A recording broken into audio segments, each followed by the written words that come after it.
Hello दोस्तों, स्वागत है आपका रोहतान जीके स्टडी में। जैसा आपको पता है कि हम सिलेबस वाइज हिंदी के टॉपिक कवर कर रहे हैं, तो आज की वीडियो में हम देखेंगे सर्वनाम के बारे में। सर्वनाम जिन्हें कि इंग्लिश में प्रोनाउन भी कहा जाता है। कल हमने देखा था कि नाउन किसे कहते हैं या संज्ञा किसे कहते हैं। संज्ञा जो कि किसी वस्तु के नाम को, किसी स्थान के नाम को, किसी प्राणी या किसी भी भाव का जो बोध कराता है उसे हम संज्ञा कहते हैं। इसी प्रकार से संज्ञा का उदाहरण हमने देखा था, जैसे किसी का नाम राम, श्याम, सीता, गीता, कुछ भी जो नाम है, ठीक है। तो जब हम इससे वाक्य बनाएंगे कि राम स्कूल गया, स्कूल जाने के बाद राम घर आया, राम ने खाना खाया, राम ने पानी पिया, राम पढ़ने बैठा, तो इस राम नाम की जो पुनरावृत्ति है ना, बार बार राम का जो हम नाम ले रहे हैं, इसको हटाने के लिए हम जिन शब्दों का प्रयोग करते हैं उनको हम सर्वनाम कहते हैं। जैसे हमने कहा कि राम स्कूल गया, वह घर आया, उसने खाना खाया, इस तरीके के जो शब्द हैं वो आ जाएंगे आपके सर्वनाम। तो सर्वनाम क्या होते हैं या प्रोनाउन किसे कहते हैं? तो प्रोनाउन या सर्वनाम वह होते हैं जो संज्ञा के स्थान पर प्रयोग किए जाते हैं, उनको सर्वनाम कहते हैं। सर्वनाम का क्या अर्थ होता है? सर्व प्लस नाम। इसका अर्थ होता है कि जो नाम शब्द के स्थान पर प्रयुक्त होता है। तो शब्द के स्थान पे अभी हमने देखा कि जो राम या श्याम या सीता या गीता, किसी भी नाम की पुनरावृत्ति को बार बार उस नाम को दोहराने के बदले हम वहाँ पे वह, यह, तुम, हम, आप, उसका, इस तरीके के शब्दों का जब प्रयोग करते हैं तो उनको सर्वनाम कहते हैं। अब बात कर लेते हैं कुछ उदाहरण की, जैसे कि वह मोहन है, तो यहाँ पे जो वह शब्द है यह सर्वनाम हो जाएगा। इसी तरीके मैं लिखना पसंद करता हूँ, तो यहाँ पे मैं जो है यहाँ पे सर्वनाम हो जाएगा। तो सर्वनाम आपको समझ में आ गया होगा। सर्वनाम क्या होते हैं? तो जो संज्ञा के स्थान पर आने वाले शब्दों को हम सर्वनाम कहते हैं, जैसे कि तुम, मैं, वह, आप, उसका, हमारा, इस तरीके के जो भी शब्द होते हैं इनको सर्वनाम कहा जाता है। तो अब देखते हैं कि सर्वनाम के भेद या सर्वनाम कितने प्रकार के होते हैं। हिंदी में मूल सर्वनाम 11 होते हैं, तो 11 में आपका आ जाएगा मैं, वह, क्या, तुम, जो, कोई, आप, सो, कुछ, यह, कौन। तो ये जो 11 के 11 सर्वनाम हैं ये आपके मूल सर्वनाम होते हैं। अब बात कर लेते हैं कि सर्वनाम के भेद। तो सर्वनाम के प्रयोग की दृष्टि से देखा जाए तो सर्वनाम के 6 भेद होते हैं। यह 6 भेद है। पहला है पुरुषवाचक सर्वनाम, दूसरा निश्चयवाचक सर्वनाम या संकेतवाचक सर्वनाम भी हम इसे कह देते हैं, तीसरा है अनिश्चयवाचक सर्वनाम, चौथा है संबंधवाचक, पांचवा है हमारे पास प्रश्नवाचक और छठा है निजवाचक सर्वनाम। चलिए देख लेते हैं एक एक करके। तो पहले है हमारे पास पुरुषवाचक सर्वनाम। तो पुरुषवाचक से आपको सीधे सीधे दिमाग में आ जाना चाहिए, जो सर्वनाम हमें स्त्री या पुरुष का बोध कराता है उसे हम पुरुषवाचक सर्वनाम कहते हैं। तो पुरुषवाचक सर्वनाम कौन से होते हैं? जो कि हमें स्त्री या पुरुष का बोध कराए उसको हम सीधे सीधे पुरुषवाचक सर्वनाम कहते हैं। तो पुरुषवाचक सर्वनाम जो होता है जिससे कि हमें स्त्री या पुरुष के होने का बोध होता है उसे हम पुरुषवाचक सर्वनाम कहते हैं। पुरुषवाचक सर्वनाम हमारे पास 3 प्रकार का है। पहला है उत्तम पुरुष, दूसरा है हमारे पास मध्यम पुरुष और तीसरा हमारे पास आता है अन्य पुरुष। तो जो उत्तम पुरुष है वह लिखने वाला या बोलने वाला जो होता है उसे हम उत्तम पुरुष कहते हैं, जैसे कि मैं, हम, मैंने, हमने, मेरा, हमारा, मुझको, मुझे, इस तरीके के शब्द जो आ जाएंगे हमारे उत्तम पुरुष में आ जाएंगे। उसके बाद आता है मध्यम पुरुष। मध्यम पुरुष वह है जो श्रोता है, एक तो बोलने वाला है जिसे कि हम उत्तम पुरुष कहते हैं, जिसमें कि मैं, मेरा, हमारा, हम, मुझको, इस तरीके के सर्वनाम आ जाते हैं। दूसरा हमारे पास आता है मध्यम पुरुष। मध्यम पुरुष में जो कि सुनने वाला है, श्रोता, जैसे कि तुम, तू, तूने, तुझे, तुम्हें, तुमको, तुमसे, आपने, आपको, इस तरीके के जो भी शब्द आते हैं वो आपके मध्यम पुरुष में आ जाते हैं। इसके बाद आता है अन्य पुरुष। अन्य पुरुष में जो है जब हम किसी अन्य की बात करते हैं, अन्य मतलब तीसरे पुरुष के लिए हम जब बात करते हैं, जैसे कि वह जा रहा है, वह, यह, वे, जब हम किसी और की बात करते हैं तो वहाँ पे आ जाता है अन्य पुरुष। तो हमने बात की कि पुरुषवाचक सर्वनाम कितने प्रकार के होते हैं, तो यह 3 प्रकार के होते हैं। पहला हमने देखा उत्तम पुरुष। उत्तम पुरुष में आपका आ जाएगा मैं, हम, मुझे, हमें, मेरा, हमारा, हमारी, इस तरीके के शब्द आपके उत्तम पुरुष में आ जाते हैं, जो कि है आपका बोलने वाला। दूसरा जाता है एक मध्यम पुरुष जो कि है सुनने वाला, उसमें आ जाएगा तू, तुझे, तेरा, तुम्हारा, तुम, तुमको। इसके बाद जब तीसरे पुरुष के लिए हम बात करते हैं तो वहाँ पे आ जाता है अन्य पुरुष, तो अन्य पुरुष में यह, वह, वे, इसे, उसको, इसका, इस तरीके के शब्द उपयोग में लाए जाते हैं। इनको हम पुरुषवाचक सर्वनाम कहते हैं। दूसरा हमारे पास आता है निश्चयवाचक सर्वनाम। इन सर्वनाम से हमें या पास या दूर के व्यक्ति या वस्तु के संकेत का बोध होता है। जिस सर्वनाम से हमें निकट या दूर के किसी वस्तु या व्यक्ति के ओर संकेत का बोध होता है, उसे हम क्या कहते हैं? निश्चयवाचक सर्वनाम कहते हैं, या इसी को हम संकेतवाचक सर्वनाम भी कहते हैं। तो आपको अगर क्वेश्चन में पूछेगा कि संकेतवाचक सर्वनाम किसे कहते हैं या संकेतवाचक सर्वनाम के उदाहरण है, इस तरीके से दिया होगा नीचे, तो आप बताओगे कि तो जो निश्चयवाचक सर्वनाम है उसे ही संकेतवाचक सर्वनाम कहा जाता है। तो निश्चयवाचक सर्वनाम के कुछ उदाहरण हैं, जैसे यह पेंसिल मेरी है, वह ड्रेस मेरी है, ये मेरे हथियार हैं, वह उनकी मेज है। लेकिन अभी हमने बात करी कि पुरुषवाचक सर्वनाम, तो पुरुषवाचक सर्वनाम में भी हमने यही देखा कि यह, वह, वे, ये, इस तरीके के शब्द ही देखे। तो कैसे हम डिफरेंशिएट करेंगे कि ये निश्चयवाचक सर्वनाम है, यह पुरुषवाचक सर्वनाम है? तो निश्चयवाचक सर्वनाम में जब हमें किसी वस्तु का निश्चित हो जाना, या जब किसी वस्तु की ओर हम जब संकेत करते हैं, जैसे मैंने कहा यह पेंसिल मेरी है, जब मैं संकेत करते हुए बताऊंगी कि यह पुस्तक मेरी है, यह पेंसिल मेरी है, तो इस तरीके के जब मैं संकेत करके बताती हूँ तो ये होता है निश्चयवाचक सर्वनाम।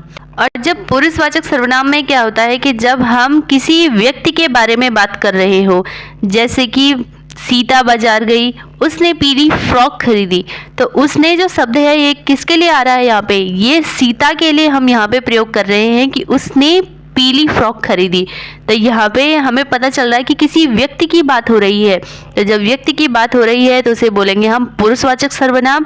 और जब हम किसी वस्तु या व्यक्ति की ओर संकेत करते हैं, या दूर की चीज़ें होती हैं या पास की चीज़ों का हम भाव प्रकट करते हैं, तो उसको हम निश्चयवाचक सर्वनाम कहते हैं। इसके बाद आता है हमारा सबसे आसान अनिश्चयवाचक सर्वनाम। जिस सर्वनाम में हमें किसी भी वस्तु या व्यक्ति का निश्चित होने का बोध नहीं होता है, उसको हम क्या कहते हैं? अनिश्चयवाचक कहते हैं। जैसे कि हम कहते हैं कि थोड़ा, तो थोड़ा कितना पता ही नहीं है कि कितना है, तो ये क्या आ जाएगा? आपका अनिश्चयवाचक सर्वनाम का उदाहरण आ जाएगा। या मैंने कहा कि कोई दरवाजे पर खड़ा है, तो कौन है कुछ नहीं पता है, तो ये जो कोई शब्द है ये क्या इंगित कर रहा है? ये अनिश्चय की तरफ हमें लेके जा रहा है कि निश्चित नहीं है कि कौन है। तो इस तरीके के जो सर्वनाम होते हैं उनको क्या कहते हैं? हम अनिश्चयवाचक सर्वनाम कहते हैं। इसके उदाहरण है हमारे पास कोई, कुछ, किसी, कौन। जैसे हमने कहा कि बाहर कोई है, तो हमें पता नहीं है कि बाहर कौन है, तो कोई जो शब्द है वो आ जाएगा आपका अनिश्चयवाचक सर्वनाम। इसी तरीके से कि कोई आ गया तो क्या करोगे, या फिर कुछ और उदाहरण है, जैसे उसने कुछ नहीं लिया, तो जो कुछ शब्द है ये भी किसका उदाहरण आ जाएगा? आपका अनिश्चयवाचक सर्वनाम का। इसके बाद हमारे पास आता है संबंधवाचक सर्वनाम। संबंधवाचक सर्वनाम वह होते हैं जो कि किसी शब्द में या किसी वाक्य में संबंध को प्रकट करते हैं। जैसे मैंने कहा कि जो मेहनत करेगा वही सफल होगा, तो कौन सफल होगा? जो मेहनत करेगा, है ना। तो इस तरीके से जो शब्द आते हैं, इस पूरे सेंटेंस में आगे वाला जो वाक्य है वो पीछे वाले वाक्य के साथ संबंधित है, तो इसलिए हम कहेंगे कि ये कैसा है? संबंधवाचक सर्वनाम है। तो संबंधवाचक सर्वनाम कौन होते हैं? संज्ञा के स्थान पर आने वाले जिन दो सर्वनाम शब्दों से हमें संबंध का भाव प्रकट होता है उनको हम संबंधवाचक सर्वनाम कहते हैं। जैसे तुमने जो कार मांगी थी यह वही है, तो यह कौन सी कार है? वही है, वही कार है। तो वही कौन सी? जो तुमने मांगी थी। तो ये क्या कर रहा है? ये संबंध का भाव प्रकट कर रहा है इस सेंटेंस के साथ। जो तुम बोलोगे मैं वैसा ही करूँगा, तो ये जो वैसा शब्द है ये संबंधवाचक सर्वनाम का उदाहरण है। इसके बाद आता है हमारे पास प्रश्नवाचक सर्वनाम। तो प्रश्नवाचक सर्वनाम जिसको कि हम इंग्लिश में कहते हैं इंटेरोगेटिव प्रोनाउन। तो इंटेरोगेटिव मतलब जब हम किसी को प्रश्न करते हैं, इंटरोगेशन करते हैं, किसी से प्रश्न ज़्यादा पूछ लेते हैं, तो उसको क्या कहेंगे? प्रश्नवाचक सर्वनाम। तो जिन सर्वनाम शब्दों से हमें प्रश्न का बोध होता है, जैसे उदाहरण के लिए कि कौन, क्या, कौन आया है, वह क्या कर रहा था, दूध में क्या गिर पड़ा, तो इस तरीके के जो शब्द होंगे वो आपके होंगे प्रश्नवाचक सर्वनाम। कौन, क्या, कब, इस तरीके के शब्द आ जाएंगे आपके प्रश्नवाचक सर्वनाम के उदाहरण। इसके बाद हमारे पास आता है निजवाचक सर्वनाम, जिसे कि इंग्लिश में कहते हैं रिफ्लेक्सिव प्रोनाउन। यहाँ पे जो ये निज शब्द है, निज शब्द से ही हमें क्या पता चलता है? निज का मतलब क्या होता है? निज का मतलब अपना, अपने आप। जहाँ पे भी हम अपने आप, ये काम मैं खुद करूँगा, स्वयं करूँगा, इस तरीके के शब्दों का प्रयोग करते हैं वहां पे यही निजवाचक सर्वनाम होता है। तो निजवाचक सर्वनाम क्या है? जो तीनों पुरुष कौन से थे? पुरुषवाचक सर्वनाम में उत्तम पुरुष, मध्यम पुरुष और अन्य पुरुष, इन तीनों सर्वनामों में अपना होने की अवस्था या अपनेपन का भाव जो प्रकट करे, निजता का भाव जो प्रकट करता है, उसे हम निजवाचक सर्वनाम कहते हैं। इसके उदाहरण देख लेते हैं, जैसे कि आप अपना काम खुद कर लेना। इसी तरीके से मैं अकेला ही कार साफ कर लूँगा। अगला एक और उदाहरण देख लेते हैं, वह स्वयं स्कूटी से स्कूल चली जाती है। तो यहाँ पे जो स्वयं शब्द है ये क्या हो जाएगा? आपका निजवाचक सर्वनाम का उदाहरण आ जाएगा। एक दो उदाहरण और देख लेते हैं, जैसे आप भला तो जग भला। तो यहाँ पे जो आप शब्द है वो क्या आ जाएगा? निजवाचक सर्वनाम का उदाहरण आ जाएगा। तो अब जल्दी से सर्वनाम को एक नजर में देख लेते हैं। तो सर्वनाम या प्रोनाउन किसे कहते हैं? तो जो संज्ञा के बदले बोले जाने वाले शब्दों को सर्वनाम कहते हैं। और सर्वनाम के कितने भेद होते हैं? तो सर्वनाम के 6 भेद होते हैं। 6 भेद में पहला हमारे पास पुरुषवाचक सर्वनाम, दूसरा है निश्चयवाचक, तीसरा अनिश्चयवाचक, चौथा हमारे पास आ जाएगा संबंधवाचक, पांचवा हमारे पास प्रश्नवाचक और लास्ट में हमारे पास आ जाता है निजवाचक सर्वनाम। तो ये तो हो गया हमारे पास 6 प्रकार के सर्वनाम। एक एक करके इनको रिकैप कर लेते हैं फटाफट एक नजर में। जैसे कि हमारे पास आया पुरुषवाचक सर्वनाम। तो पुरुषवाचक सर्वनाम जिसमें कि हमें स्त्री या पुरुष के होने का बोध होता है उसे क्या कहेंगे?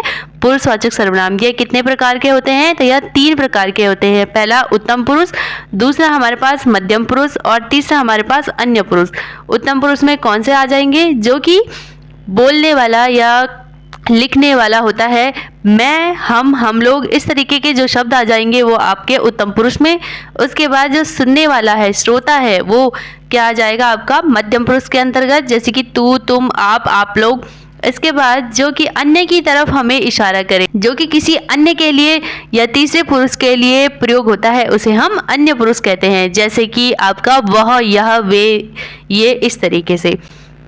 दूसरा हमारे पास आता है निश्चयवाचक। तो निश्चयवाचक जो कि संकेतवाचक भी जिसे कहते हैं, जब हम किसी भी निकटवर्ती वस्तु के बारे में बात करते हैं या दूर की वस्तु के बारे में, जब हम कहेंगे यह पुस्तक मेरी है, तो यहाँ पे जो यह शब्द आया ये क्या आया? निश्चयवाचक सर्वनाम का उदाहरण है। जब हम बात करते हैं दूर की, तो दूर में आपका आ जाएगा कि जैसे कि वह उनकी मेज है, तो ये वह जो शब्द आ जाएगा ये आपका दूरी में आ जाएगा निश्चयवाचक के अंतर्गत।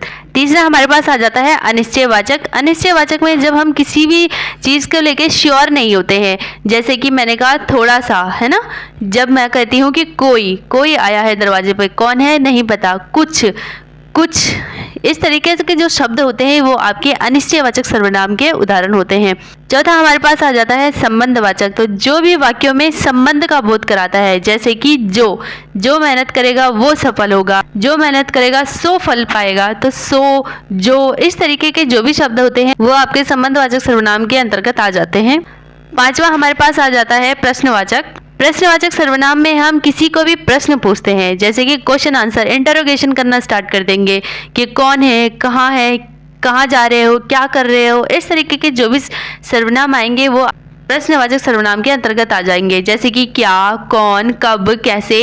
इस तरीके के जितने भी शब्द होते हैं जिनसे कि हम प्रश्न पूछने का, जिनमें हमें बोध होता है, उसको कहते हैं प्रश्नवाचक सर्वनाम।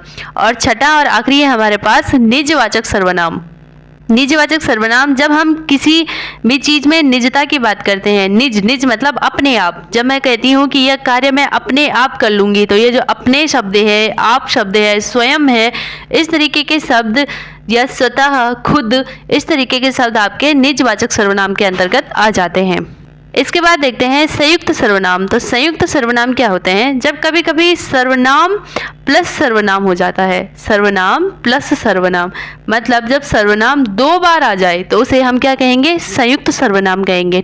तो संयुक्त सर्वनाम क्या होते हैं? वे सर्वनाम शब्द जो संज्ञा व सर्वनाम शब्दों के मेल से बनते हैं उनको क्या कहेंगे? हम संयुक्त सर्वनाम कहते हैं। जैसे कि कुछ किसका उदाहरण है? कुछ आपके अनिश्चयवाचक सर्वनाम का उदाहरण है। तो हम जब कहेंगे कुछ ना कुछ, तो इस तरीके के जो शब्द होंगे ये आपके आ जाएंगे संयुक्त सर्वनाम के अंतर्गत। जैसे सब कोई, हर कोई, कोई ना कोई, इस तरीके के शब्द आपके संयुक्त सर्वनाम के अंतर्गत आ जाते हैं। एक दो उदाहरण देख लेते हैं। आज कोई ना कोई मेहमान अवश्य आएगा। तो ये जो कोई ना कोई शब्द है यहाँ पे क्या आ जाएगा? संयुक्त सर्वनाम का उदाहरण। इसके बाद जल्दी से कुछ MCQs देख लेते हैं, जैसे कि इनमें से किस वाक्य में निजवाचक सर्वनाम का प्रयोग हुआ है। तो पहला आपके पास है वह आप खा लेता है, तो आप शब्द जो है किसके लिए आता था, निजवाचक के लिए। दूसरा है कि आप क्या क्या खाते हैं, तो क्या क्या जो शब्द है ये किसके प्रश्नवाचक सर्वनाम के अंतर्गत आता है। आप आजकल आप कहाँ रहते हैं, तो कहाँ भी प्रश्नवाचक सर्वनाम और इनमें से कोई नहीं, तो इसमें से आंसर क्या आ जाएगा, आपका पहला आ जाएगा, वह आप खा लेता है। तो आप जो शब्द है वो निजवाचक सर्वनाम में प्रयोग किया जाता है। दूसरा क्वेश्चन है आपके पास, मैं आप चला जाऊंगा, तो ये आप जो शब्द है ये किसके लिए प्रयोग किया गया है, तो अभी बताया, निजवाचक सर्वनाम। तीसरा हमारे पास आता है आप कहाँ जा रहे हैं, तो कहाँ जो शब्द है, आप कहाँ जा रहे हैं, तो इसमें जो आप शब्द है ये किसके इंगित करता है, तो यहाँ पे यह पुरुषवाचक सर्वनाम को इंगित करता है, न कि निजवाचक सर्वनाम को। ठीक है, क्योंकि ये पूछ रहा है कि आप कहाँ जा रहे हैं, तो आप जो है किसी व्यक्ति के लिए यहाँ पे पूछ रहा है ना। तो जब मैंने कहा था आपको कि पुरुषवाचक और निजवाचक में क्या डिफरेंस है, तो पुरुषवाचक में ये है कि जब किसी व्यक्ति की बात की जाए तो वहां पे आ जाएगा आपका पुरुषवाचक सर्वनाम। अगला क्वेश्चन है कि इन वाक्यों में से किस वाक्य में वह का प्रयोग संबंधवाचक सर्वनाम के रूप में हुआ है, तो वह का प्रयोग आपको बताना है। वह घर पर रहकर ही अपना परिवार चला रहा है। दूसरा है वह घोड़ा जो बहुत तेज दौड़ता है। वह पता नहीं क्या चाहता है, जो मेहनत करेगा वह फल पाएगा। तो एक शब्द जब दूसरे शब्द से क्या करेगा, संबंध रखेगा, तो इसको क्या कहेंगे, संबंधवाचक सर्वनाम। तो जो मेहनत करेगा वह फल पाएगा, तो ये आ जाएगा आपका संबंधवाचक सर्वनाम का उदाहरण। पांचवा क्वेश्चन है सर्वनाम की संख्या कुल कितनी है, तो सर्वनाम की संख्या हमने देखी थी 11 है, पीछे इस स्लाइड में आप देख सकते हैं। छठा है हमारे पास कौन सा कथन सत्य है, तो सर्वनाम के बारे में आपको बताना है कि कौन सा कथन सत्य है कि सर्वनाम संज्ञा की पुनरावृत्ति को रोकता है, मतलब बार बार संज्ञा शब्द को आने से रोकता है, या सर्वनाम संज्ञा की तरह प्रयुक्त होते हैं, तरह नहीं, संज्ञा के बदले प्रयुक्त होते हैं। सर्वनाम का भी अपना लिंग वचन होता है, तो ऐसा हमने कुछ पढ़ा नहीं सर्वनाम में। सर्वनाम के बिना भी वाक्य सुंदर हो सकते हैं। इसमें जो सबसे सही लग रहा है वो पहला ही है, सर्वनाम संज्ञा की पुनरावृत्ति को रोकता है। इसके बाद हमारे पास आता है पुरुषवाचक सर्वनाम के कितने भेद होते हैं, तो 3 भेद होते हैं। कौन कौन से, उत्तम, मध्यम और अन्य पुरुष हमारे पास आ जाता है। नेक्स्ट हमारे पास कि तू तुम सर्वनाम शब्द है, तो तू और तुम किसमें था, तो ये पुरुषवाचक सर्वनाम में भी किसका उदाहरण है, मध्यम पुरुष का। मध्यम पुरुष जब हम श्रोता की बात करते हैं, सुनने वाले की बात करते हैं, तो वहां पे आपका मध्यम पुरुषवाचक सर्वनाम आ जाता है। नेक्स्ट है कि निजवाचक सर्वनाम शब्द है, तो हम, तुम, आप, वह, तो अपने आप शब्द जो आ जाएगा यहाँ पे निजतावाचक सर्वनाम का उदाहरण है। नेक्स्ट है जो मेहनत करता है वह अवश्य सफलता पाता है, तो ये जो वह है ये किसके साथ संबंधित है, पहले वाले शब्द के साथ। तो जहाँ पे ऐसा शब्द हमको देखने को मिला वो कौन है, संबंधवाचक सर्वनाम। इसके बाद आता है कि अपना आप सर्वनाम शब्द है, तो ये अपना आप कहाँ पे दिख रहा था हमको, तो यह निजवाचक सर्वनाम में दिख रहा था। अगला है यह वह सर्वनाम शब्द है, तो यह और वह कहाँ पे देख रहे थे हम, यह और वह हमको निश्चयवाचक में दिख रहा था कि यह पुस्तक मेरी है, वह किताब किसकी है, यह पुस्तक मेरी है, वह उनकी मेज है। इस तरीके के शब्द हम कहाँ पे देख रहे थे, निश्चयवाचक सर्वनाम में देख रहे थे, जिनमें कि संकेत हो रहा है। अगला हमारे पास आता है जो सो सर्वनाम शब्द है, तो जो सो किसमें हमको देखने को मिल रहा था, संबंधवाचक में। अगला है निश्चयवाचक सर्वनाम कौन है, तो निश्चयवाचक सर्वनाम यह वह ये वे ये शब्द आ जाते हैं निश्चयवाचक में। अगला हमारे पास अनिश्चयवाचक, तो अनिश्चयवाचक में कोई कुछ है, अनिश्चयवाचक सर्वनाम के उदाहरण है। अगला हमारे पास आता है यह घोड़ा अच्छा है, इस वाक्य में यह है, तो यह क्या है, क्या यह संज्ञा है, सर्वनाम है, विशेषण है, तो आसान सा है कि यह सर्वनाम है। अगला है हमारे पास संबंधवाचक सर्वनाम, तो संबंधवाचक सर्वनाम में हमारे पास जो सो इस तरीके के शब्द आ जाते थे। नेक्स्ट हमारे पास तुम्हें क्या चाहिए, तो क्या जो शब्द है वो क्या हो जाएगा यहाँ पे, ये आपका प्रश्नवाचक सर्वनाम का उदाहरण हो जाएगा। इसके बाद निम्नलिखित में से कौन सर्वनाम का भेद नहीं है, तो कौन नहीं है, निजतावाचक सर्वनाम, प्रश्नवाचक, व्यक्तिवाचक या निश्चयवाचक। तो यहाँ पे हमने कौन सा नहीं पढ़ा था, तो इसमें हमने व्यक्तिवाचक सर्वनाम नहीं पढ़ा था, व्यक्तिवाचक संज्ञा होती है। यहाँ पे पूछ रहा है आपको नेक्स्ट क्वेश्चन, इसके जरा ध्यान से पढ़िएगा। ईश्वर उन्हीं की मदद करता है जो अपनी मदद खुद करता है, तो अपनी मदद खुद करता है, इसमें कौन सा सर्वनाम है, तो निजवाचक सर्वनाम, प्रश्नवाचक, व्यक्तिवाचक या निश्चयवाचक। तो अगर हमें यहाँ पे संबंधवाचक दिया होता तो हम जो शब्द से संबंधवाचक लगा सकते थे, लेकिन यहाँ पे खुद दिया है, खुद, तो खुद कहाँ पे आता था, निजवाचक, जहाँ पे निजता का बोझ हो रहा है ना, तो यहाँ पे आपका निजवाचक सर्वनाम आ जाएगा। लास्ट है हमारे पास जो सोएगा वह खोएगा। तो यहाँ पे वह जो है वो क्या जाएगा, संबंधवाचक सर्वनाम। तो आज के टॉपिक में हमने देखा कि सर्वनाम क्या होता है, सर्वनाम के कितने भेद होते हैं। आई होप कि आपको समझ में आया होगा। तो स्वस्थ रहिए, मस्त रहिए, पढ़ते रहिए। मिलते हैं अगली वीडियो में।